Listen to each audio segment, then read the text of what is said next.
Hello, and thanks for tuning in. In this review, I'm going to be taking a look at one of the most successful and influential independent horror films ever made.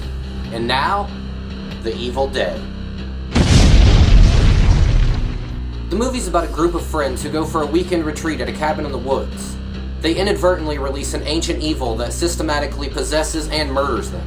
As I mentioned, this film is incredibly influential. Everything from the camera shots to the special effects and the gore has been ripped off countless times by countless others. As such, you've probably seen similar films a lot over the years. Keep in mind though, this was the innovator. The movie has an overall grainy look that I really like.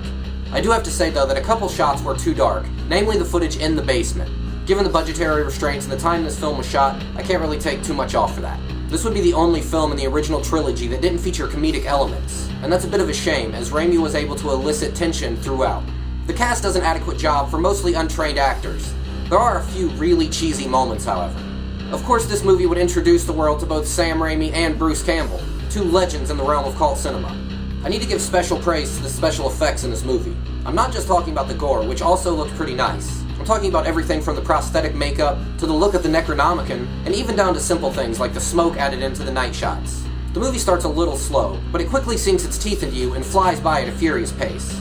The sound in the movie is almost an additional character.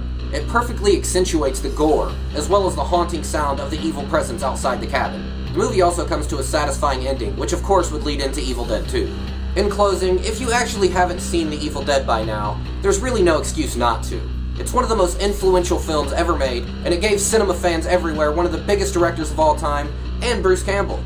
Go ahead and give it a watch.